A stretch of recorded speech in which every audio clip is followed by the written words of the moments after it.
Hello again, everyone, and welcome to another broadcast of Deep Caught in the Deep. I'm your host, Jeremy Lopez, and today I'm excited because I want to talk to you about how to romance your spouse. Now, this is sort of new for me because a lot of people always ask me, I need to know what to do with my spouse. And life coaching, we have so many life coaching sessions a week, and I talk to people all the time on a one-on-one basis dealing with their husband, their wives, how to romance them, how do I know if it's real love, what do I do in this situation, I'm dating this person, I don't really know what to do. And in most cases, of course, you get married when you come to the realization that you love that person. But a lot of times people will call me and they'll set up a session and they'll say, I'm not sure, we've been married for a number of years, I just don't know if we really are in love. So I'm talking to people who are married, but I'm also talking to people pretty much more that are not married, just to where you'll know, is this the right person?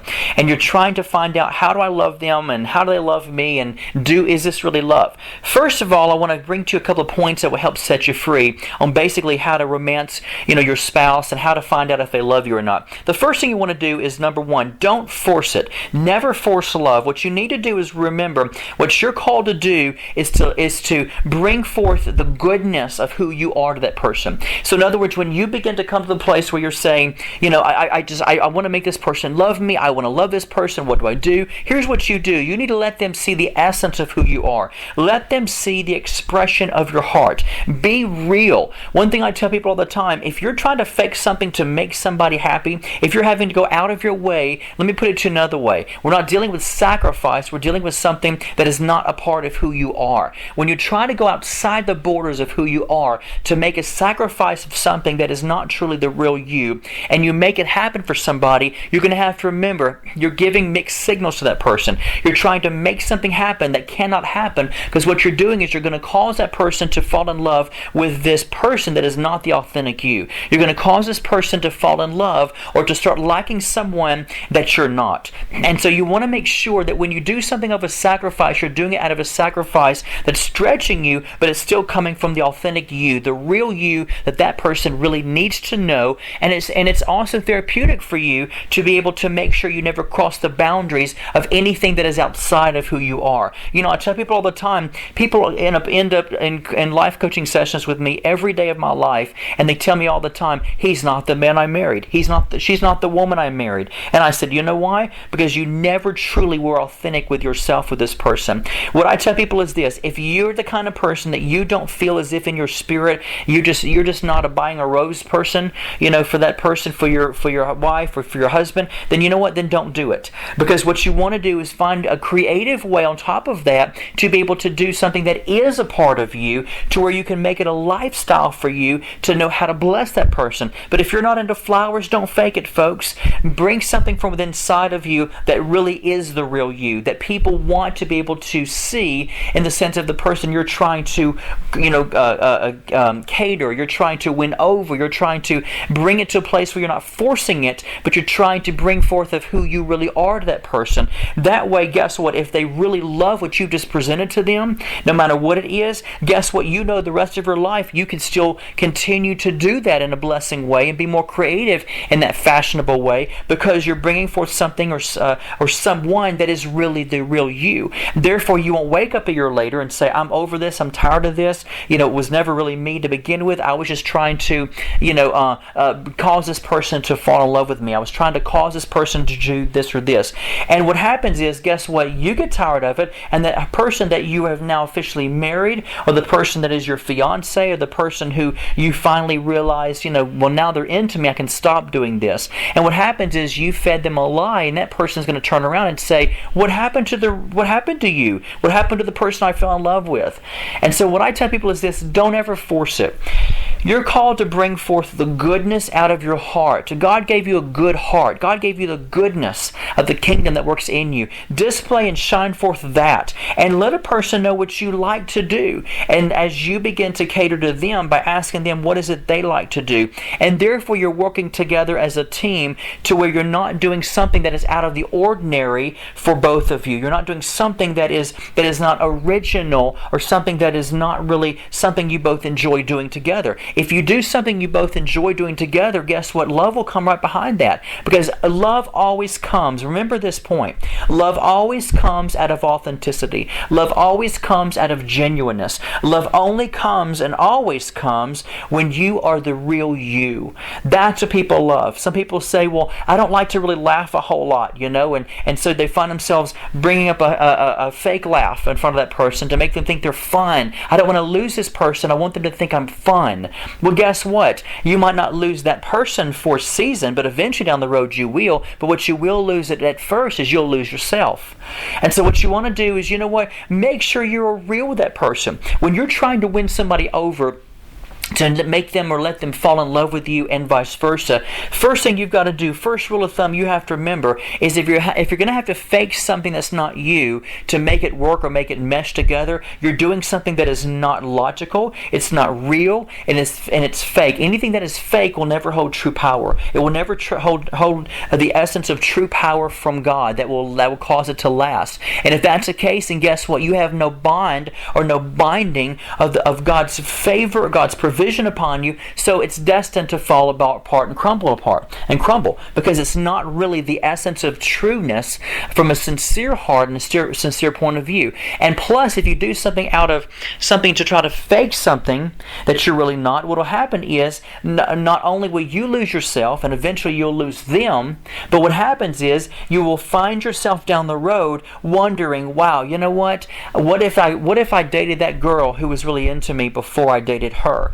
And so in other words, the point I'm making with that is this: you will actually find that the more you fake something to get a hold of somebody by making it work or forcing it to work, not only are you not being genuine, but here's what's going to happen is you're putting forth a lie, yes. But what if that person's been praying for so long for a God-fearing person, man or woman, to be in their lives, and you're trying to force something, make it happen, and God is trying to actually attract that person, that woman, to the person she's destined to be with, and trying to attract to you the person you're supposed to be with, and he can't do it because you're trying to fake something to be something that will appease her or him. And what happens is you're messing up the will or the attraction of God to attract you to the perfect thing you need to be with, and vice versa for her as well, or him. And so you have to remember, when you fake something, you will have to hold that the rest of your life. So make sure today that you are the real, genuine, authentic you. When you're really the authentic you, and you realize their uniqueness and the power of your uniqueness, you will begin to draw the person, attract the person that is made specifically for you. And so that way, guess what? Everyone's happy then. Everyone's authentic, and your marriage or your romance will last forever. And that's the point, folks, you need to be able to walk home with today. So if you want to be able to find yourself where you are romancing somebody and you're really wanting to find if there's love there or get them to love you or whatever, you always be genuine. Always be genuine. And most thing I hear, a lot of times I hear people say this: well, what if I'm genuine and they don't like me? Well, if they don't like you, guess what? Then you're honoring them more than anything. You're truly honoring them by letting them know who you really are. That way they can go their merry way, or you can go your merry way. And if you've got a problem with rejection, to say, she's my last hope, he's my last hope. Let me tell you something. God knows more than what you need, more than you think you do. And once you let go out of a true sacrifice. In other words, once you make a true sacrifice to let somebody go, because of the fact you realize the only way for this thing to work or mesh together is if I'm something that I'm not, or vice versa. And then all of a sudden, guess what? You realize that if I let this go, then you realize and understand that when God sends the perfect person to you, not that there's a perfect person, but the person that you are desiring and the person God is desiring for you, then when you're authentic, and all of a sudden you begin to be empowered with authenticity on both parties, and you begin to understand the factor of true agape love. And then you begin to build in respect, and you'll always feel that attraction because you're attracted out of authenticity. So always be real, and don't ever force it. When you force something to make it work, then every time you do that, you'll pay the consequences for it. Let the chips fall where they may. Most people don't realize that. It might say, well, that's a secular term. It doesn't matter. It's a true term. term. Let the chips fall where they may. When you're real and authentic and you don't push something, you let it just happen. Sometimes things just need to just grow together. You can't make it grow together. It's got to, and throughout time, it will slowly grow together or it'll grow apart. And you're going to have to let sometimes time just have its true course. When you're real and time is on your side and you're not pushing and working against it, you'll find God's favor upon you, and you'll enjoy it so much more with the outcome of the person that should truly be in your life. So I wanted to encourage you with that today. And by the way, before I close the broadcast, I also want to share with you the brand new course we just launched out like the past couple of days. I'm thrilled about it.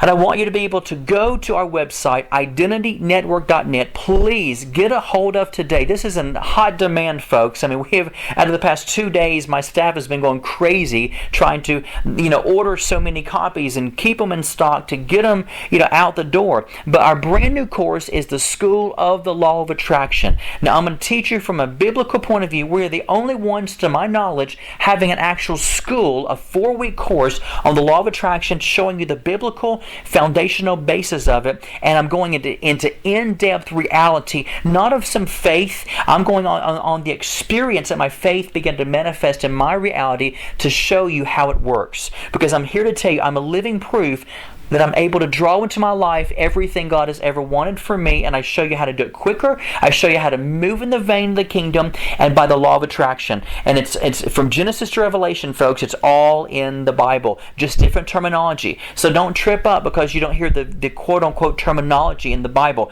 Who cares? What matters is that the principle of the same exact terminology and verbiage, it doesn't matter in the Bible. What matters is that the same power behind that terminology is embedded all through the Scriptures, and I can prove to you from a Jesus point of view, and even some others in the Bible, how this is so biblically true, and how God causes like to attract like. When Mary and Elizabeth came together, something leaped in her womb. Why? Because the attraction of the supernatural power and essence that happened within Mary also happened within Elizabeth. And even though they were different in power, in the sense of different in how they both got impregnated, guess what? They were both supernatural, and the supernatural attraction, folks, drew them both together. And because they allowed the attraction of the supernatural to attract them, something began to leap in her womb. Isn't that powerful? Folks, you need to get this. If you order the School of the Law of Attraction today, and matter of fact, the introductory price for the next week or two, I will do this. I'm throwing in, and this is just introductory.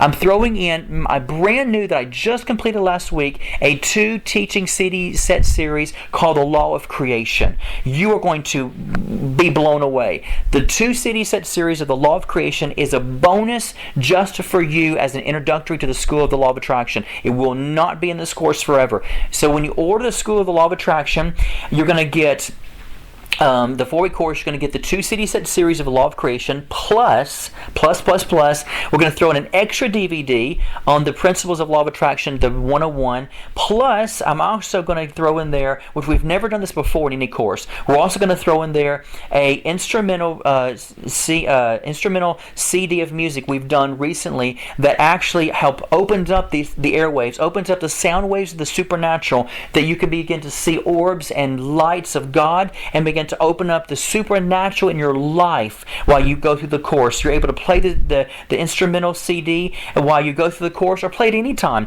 But it's been prayed over. It's supernatural to help open up the supernatural in you to see the light of the kingdom of God. I'm telling you, folks, you better order it now. If you want to get the School of Law of Attraction, go to identitynetwork.net. And when you go there, you'll just click on and just put in Law of Attraction at the top, or School of Law of Attraction. You'll find it. We have it in MP3 download, or you can order the entire course. We'll ship it out to you today. Or you can call my office right now and order it. And I'm telling you, this is a special with all these bonuses. You can go and call my office right now at 205-362-7133. That's 205-362-7133. Say, I heard Jeremy's broadcast. I want to get the School of Law of Attraction now. And they'll go ahead and take it and process your payment and send it out to you now. So get it today, all right? God bless you. Until our next broadcast, have an amazing day.